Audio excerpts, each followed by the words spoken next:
Video amigos del Dios Bros, como siempre para no perder la costumbre, top 7, los evangelios apócrifos más perturbadores. Apócrifos, esa palabra a veces me cuesta bastante pronunciarla. Hace poco vimos un tema parecido con el tema de la Biblia, y ahora vamos a ver otro con evangelios. Y aparte me gusta esta miniatura que ¿qué es esto? Parece la cosa de John Carpenter y es extraño, ¿qué está hecho con la IA, no? Porque acá hay una nariz, unos ojos. ¿Qué carajo es esto, boludo? Es algo alienígena directamente, ¿no? O algo tipo Lovecraftiano también podría ser, tranquilamente. Video de hace 9 días, o sea, un video muy reciente. Así que vamos para allá nomás, amigos. Vamos a poner en grande, sacamos anotaciones y vamos a disfrutar de un video del Dios Bros, amigos. Vamos para ahí, ponemos play.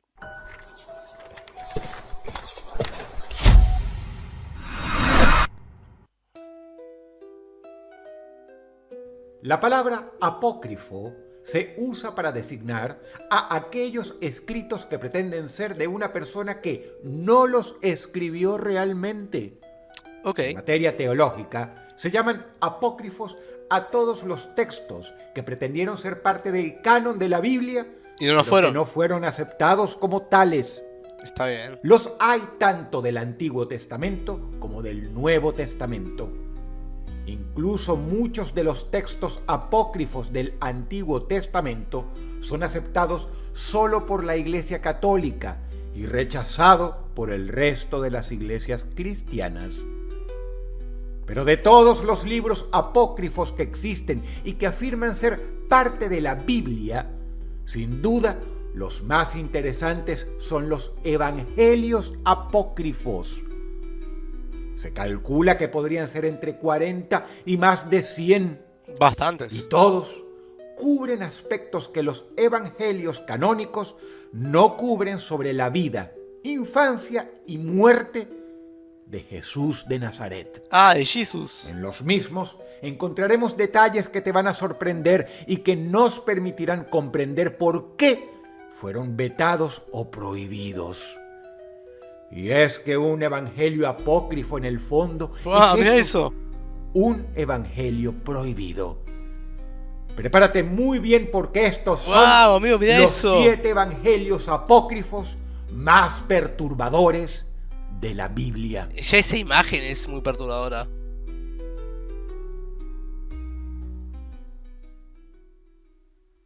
Número 7. Es brutal, Es IA seguro eso. Abrimos este top con un evangelio que, pese a no haber sido incluido en el canon oficial de la Biblia, fue muy popular en su tiempo, ya que fue producido por un sector importante de los discípulos de Jesús primitivos, los que fueron conocidos como ebionitas. Ebionitas. Y que se ubican dentro del espectro unitario del cristianismo histórico.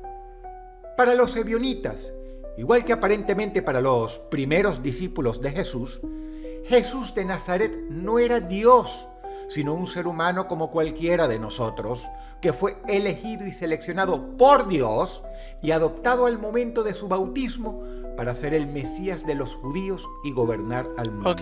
Yo tenía entendido, no me acuerdo si en catequesis cuando tomé hace 1000 millones de años atrás, que me habían dicho que Jesús a los 13 años se le revela, ¿no? O sea, supuestamente cuando Jesús tenía 13 años Dios le habla. ¿Puede ser que sea así? O sea, obviamente que hoy en día, ya con la edad que tengo, todo eso me parece una fumada increíble. Pero bueno, hay gente que obviamente que lo defienda a capa y espada. Y está bien. Está bien. Pero supuestamente a los 13 años, ¿no? Jesús empezó a tener comunicación con Dios. ¿O fue antes? Porque la verdad que no lo sé, no lo tengo bien en claro. Jesús era para los ebionitas un líder político. Más que espiritual. Mirá. Lo diferente de los ebionitas es que para ellos Jesús era hijo de José, el carpintero. Bueno, eso es evidente. Hijo de Dios. Claro. No creían que María fuera virgen al momento del embarazo, ya que en el evangelio de ellos se narra que José la embarazó como cualquier hombre embaraza a una mujer. Coincido en ese punto. Por lo cual Dios llega a ser padre de Jesús por adopción durante el bautismo. Pero la influencia greco-romana se fue introduciendo en el cristianismo Y poco a poco, Porque hay cosas que son obvias, ¿no? O sea, si Jesús realmente existió, o sea, ok, tuvo que ser hijo de José y que María no era ninguna virgen, o sea, esas cosas son más o menos obvias. Ahora quiero ver cuál es todo lo loco que va a haber acá, le ¿no? fue dando mayor Tiene que haber preponderancia a algo, Jesús como hijo directo de Dios, un giro. luego como un semidios que bajó del cielo y finalmente como Dios mismo encarnado, lo cual dio paso a la doctrina de la Trinidad en el siglo IV de nuestra era. Lo cierto es que los ebionitas nos dan un reflejo muy exacto de lo que creían los discípulos más antiguos de Jesús y concuerda más con lo que dicen los evangelios canónicos. Es bastante lógico dentro de todo Un detalle curioso esas del creencias. evangelio de los ebionitas es un llamado al veganismo más extremo. ¿En serio? Algo que hoy, 2000 años más tarde, está cada vez más de moda. Obviamente este evangelio fue llamado herético por los sectores trinitarios que fueron apareciendo con los siglos en la historia del cristianismo, y dicha disputa entre trinitarismo y unitarismo se ha mantenido por siglos, ocasionando innumerables persecuciones y conflictos religiosos dentro del cristianismo.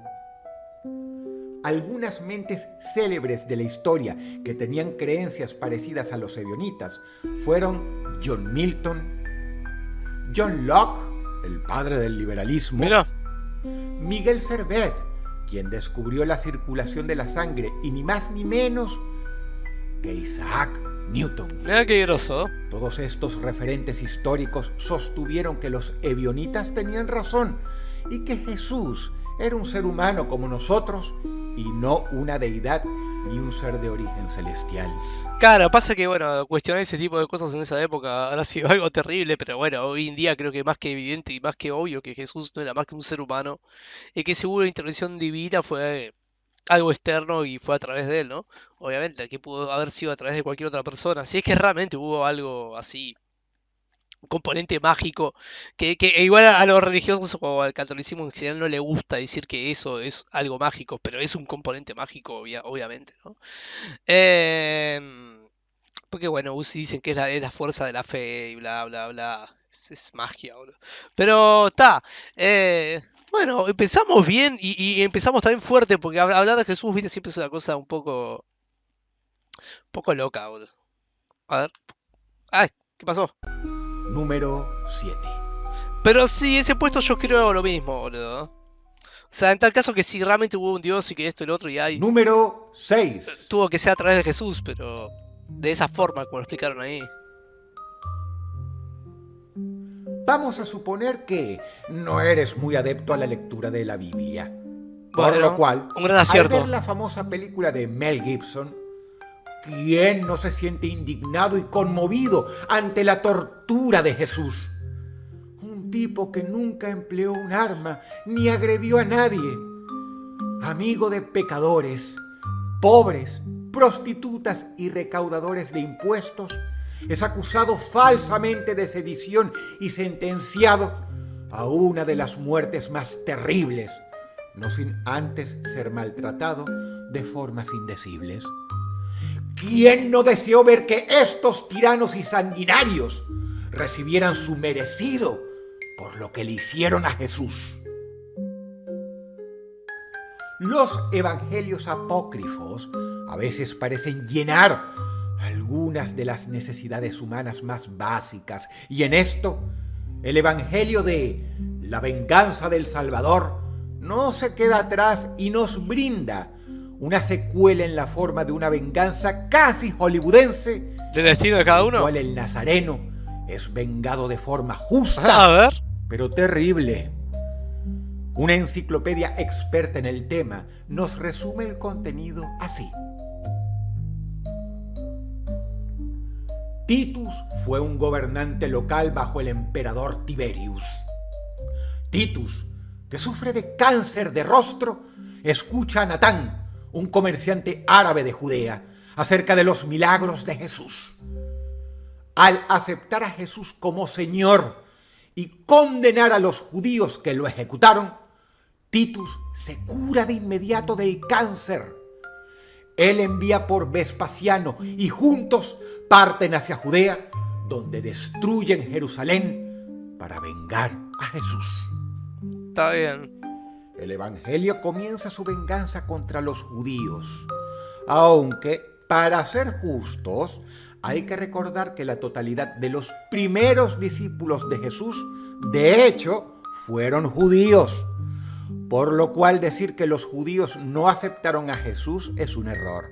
Sí. Porque hubo muchísimos que sí lo hicieron. Después voy a buscar un video que muestre el destino que tuvo los apóstoles, boludo, que es lo más terrorífico. Yo he visto un shur que lo iba muy rápido. Fue súper tétrico, feo lo que le pasó a cada apóstol después de lo de Jesús, chabón. Sufrieron cosas mucho peores que Jesús realmente. Y la pasaron muy mal, no se merecían todo ese odio. Y también hubo otros que no. Voy a buscar un video después Pero en de eso. este caso, el peso de la venganza cae sobre los judíos como pueblo. La venganza. Jerusalén es destruida. Algo que sucedió en la vida real, de hecho. Tiberio se cura con el velo de Verónica y acepta el cristianismo. Poncio Pilato es encarcelado y muere tras las rejas.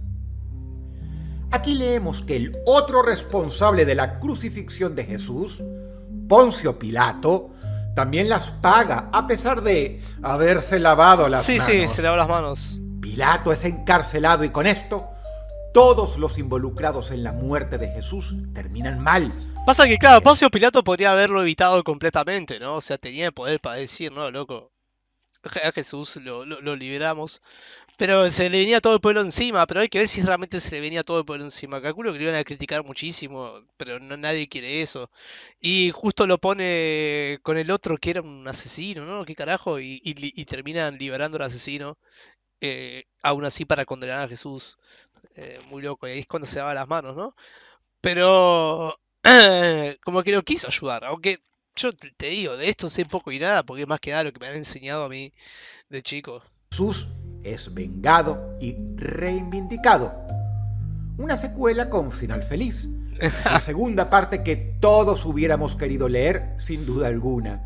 Y quizá eso justifique la popularidad de este evangelio apócrifo. Sí, por eso lo hicieron, Sin embargo, no fue incluido en las escrituras de la Biblia oficial. Pero bueno, ves, acá te das cuenta Pero cómo no la Biblia terminó siendo una construcción, que es algo que más que sabido, que fue una construcción que llevó muchos años realmente a hacerla, no es que fue de un momento a otro, porque muchas veces hay mucha gente que defiende la Biblia y piensa que la Biblia fue algo sagrado que apareció por arte de magia, y no, se metieron, sacaron 1.000 millones de cosas, se metieron y se cambiaron 1.000 millones de cosas, entonces gran mayoría de las cosas que lees de ahí no son verdad, o sea, es una verdad que se fue pasando de boca en boca en sí y se fue modificando muchas cosas, entonces es como un poco raro. Entiendo igual que la Biblia tiene ciertas enseñanzas que sí están buenas, que sí están bastante bien, y como que te ayudan a llevar una vida un poco lejos de adicciones y una vida más sana, ¿no? Entiendo ese punto.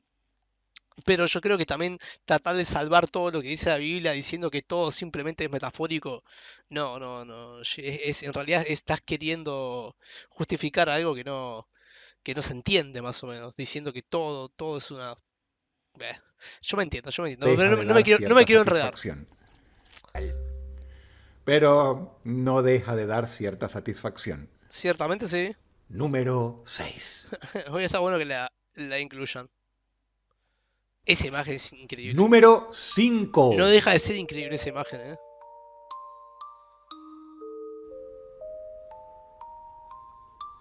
El evangelio árabe de la infancia pertenece al género protoevangelio. Es decir, son el tipo de evangelios apócrifos que intentan cubrir los sucesos acontecidos durante ¿Qué es un cuadro la eso? infancia de Jesús. Perdón, ¿cómo? Intentan cubrir los sucesos acontecidos durante la infancia de Jesús. Eso está bueno. Un dato curioso. La célebre escritora de novelas vampíricas, Anne Rice, escribió un relato en este género de protoevangelio, hablando de la vida de Jesús durante su infancia, que fue llevada exitosamente a la pantalla grande y titulada El Mesías. Es comprensible la popularidad de este género. Todos queremos saber cómo fue la infancia de Jesús y los evangelios canónicos son bastante escuetos en el tema. El evangelio árabe de la infancia tiene un detalle muy curioso. Da mucha información sobre el prepucio de Jesús y lo que sucedió con él mismo una vez fue cortado. Debemos recordar que Jesús fue judío y que fue circuncidado el 8º día como todo varón judío. ¿Pero por qué hace hincapié en eso? En el prohibido hay un apartado sobre la circuncisión. Se dice que la anciana israelita que realizó dicho procedimiento separó el prepucio o el cordón umbilical, o tal vez ambos, y los puso en un recipiente pequeño de aceite de nardo para llevarlo a su hijo, dedicado a la elaboración de perfumes. No obstante, consciente de su valor inmaterial, la anciana le advirtió: «Guárdate de vender esta botellita de nardo, aunque te ofrecieran 300 denarios por ella».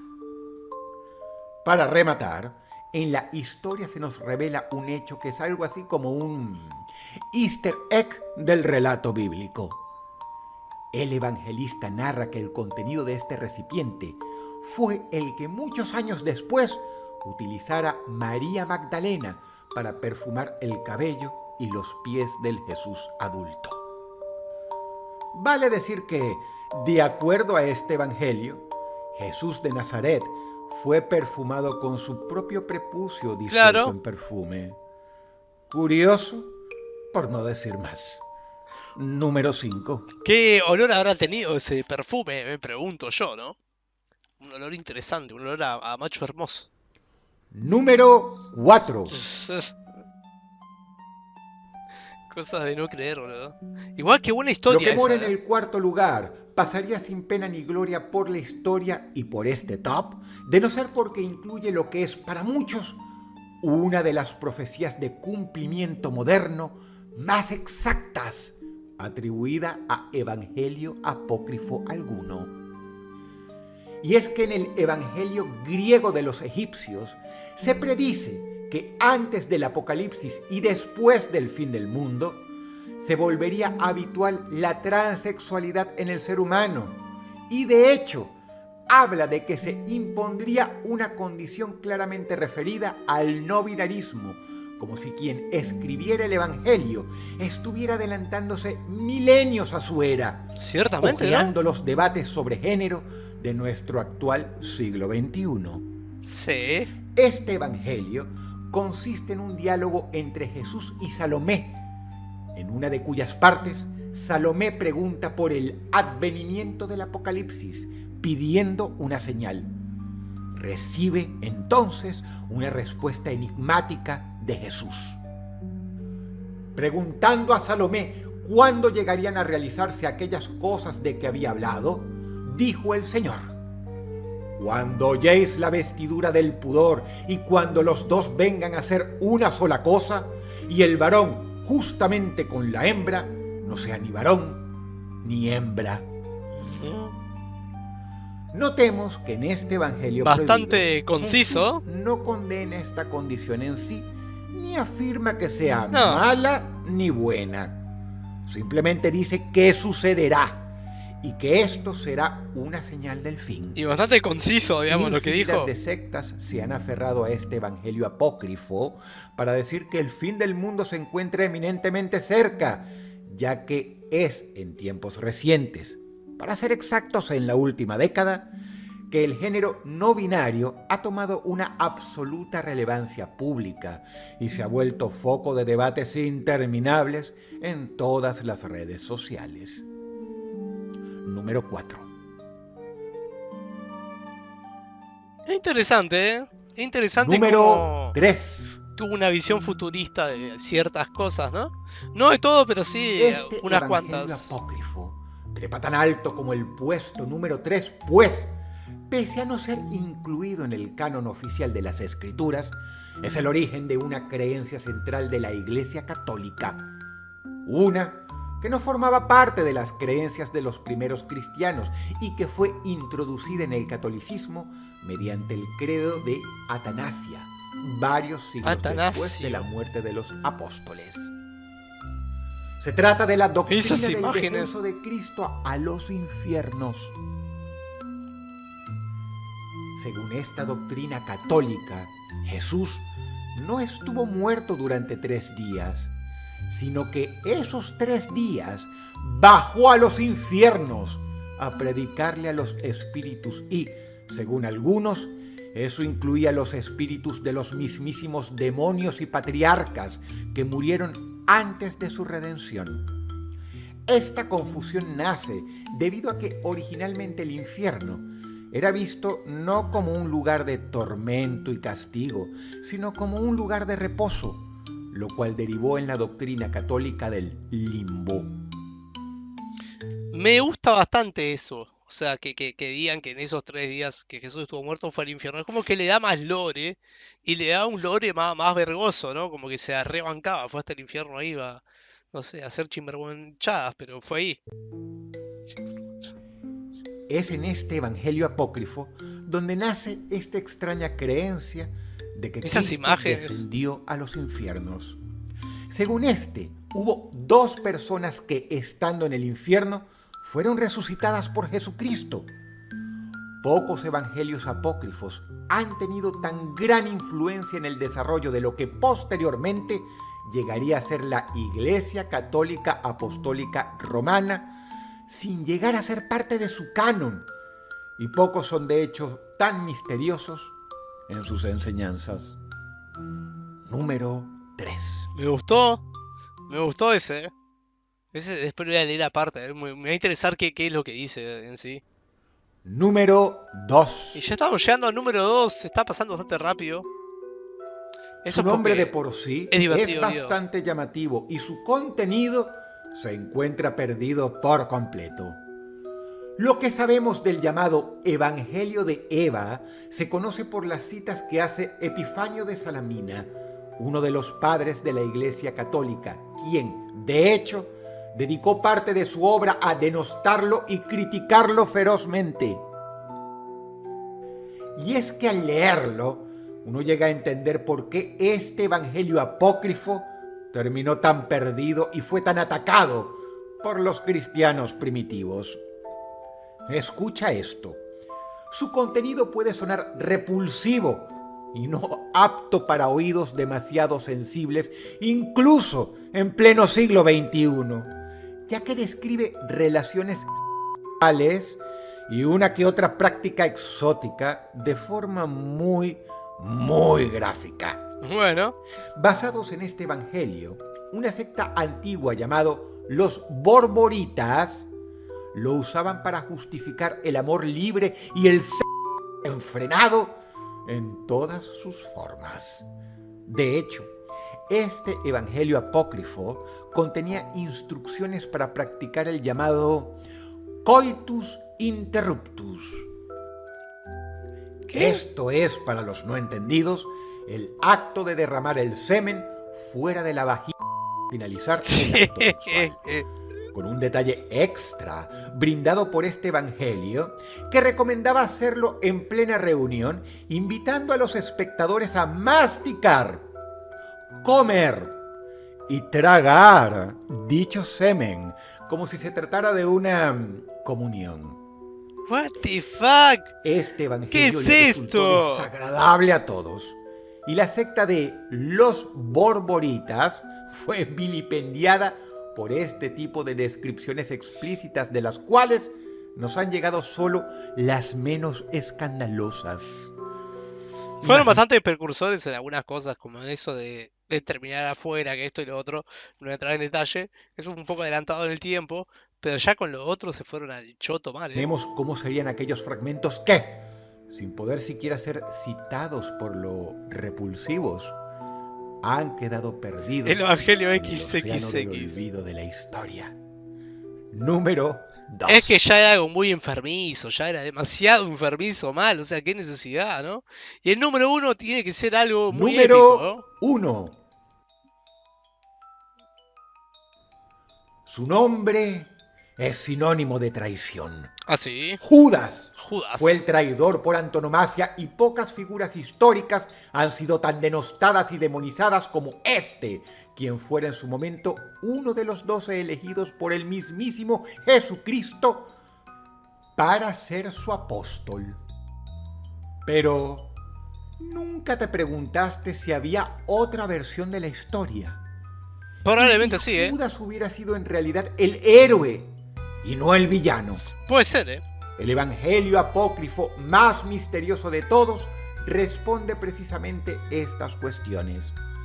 Escrito en tercera persona, el texto es un diálogo entre Jesús y sus discípulos, especialmente Judas, quien aparece como el discípulo favorito de Jesús. Según este evangelio, producido por los gnósticos en los primeros siglos, Judas entregó su maestro a los romanos, pero con un giro en la trama. Él no lo traicionó, sino que seguía órdenes del propio Jesús, quien profetizó: tú serás el 13º y serás maldito por generaciones, y vendrás para reinar sobre ellos. De acuerdo a la página 47 del manuscrito, un experto en escrituras antiguas sobre el Evangelio de Judas nos explica que el Jesús que presenta este Evangelio es desenfadado. Mientras en los evangelios oficiales Jesús de Nazaret nunca se presenta con malicia, en este texto, en cambio, Jesús se ríe con frecuencia de los malentendidos de los demás discípulos y de su devoción. En particular, se ríe de modo sarcástico, mofándose de la ignorancia ajena. Pero lo más llamativo es que en este evangelio, Jesús dice que Judas es su discípulo favorito y urde un complot junto con él para que lo entregue, la cual se considera la tarea más difícil de todas, para así poder cumplir con su misión de ser sacrificado, lo cual Judas hace y es premiado por ello. Es decir, el villano, el traidor en este evangelio, no solo es redimido, sino que en un giro de los acontecimientos es nada menos que el agente secreto de Jesús, el héroe de toda la historia. Sí, porque Jesús tenía que estar crucificado, eso tenía que pasar, así que bueno. Nos deja en claro el por qué este evangelio no fue... Yo pregunto, ¿no hay un evangelio en donde... ¿No hay un evangelio donde hayan enviado a un T-800 al pasado a rescatar a Jesús? Ese sí sería interesante de leer. Biblia, sino también por qué fue oculto y prohibido durante tanto tiempo, ya que su contenido fue de hecho descubierto y traducido muy recientemente. Parece un Jedi eso. Número 1. Número 1, bastante bueno, boludo, bastante bueno. Está.